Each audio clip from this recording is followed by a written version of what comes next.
Si vous êtes nouveau sur la chaîne, n'oubliez pas de vous abonner et d'activer la cloche de notification. On commence.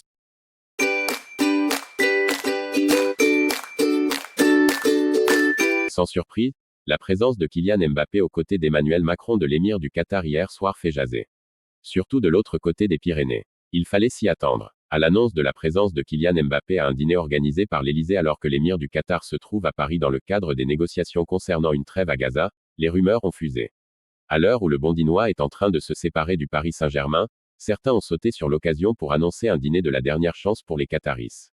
Tamim Ben Hamad Al Thani a-t-il réellement tenté de convaincre le champion du monde 2018 de prolonger chez les Rouges et Bleus alors qu'un avenir merengue se profile à l'horizon?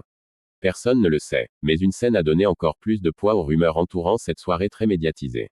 Alors que l'émir du Qatar est en train de souffler quelques mots dans l'oreille du buteur français sur le perron de l'Élysée, Emmanuel Macron a lâché une phrase pas vraiment passée inaperçue.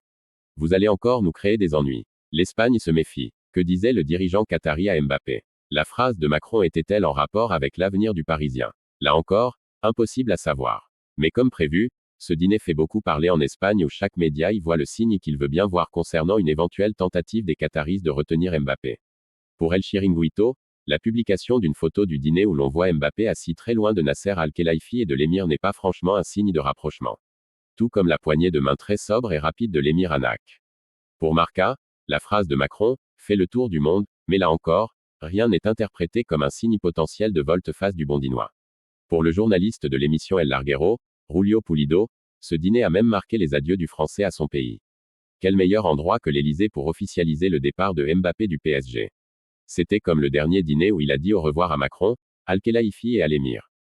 En revanche, la radio Cadena Copé s'est montrée un peu plus sceptique. Lui aussi marqué par la déclaration du président de la République française, le présentateur de l'émission Partidazo de la Copé, Juanma Castaño, s'est étonné de voir Mbappé comme étant l'unique joueur du PSG à venir à l'Élysée. Si ce n'est pas le cas, en parlant d'une tentative du Qatar de convaincre Mbappé, ça y ressemble. Qu'aucun joueur n'y aille. Là, Mbappé est avec Macron et Al Thani, c'est incroyable. Même quand un avenir à Madrid est acquis, Mbappé arrive toujours à faire trembler les médias espagnols.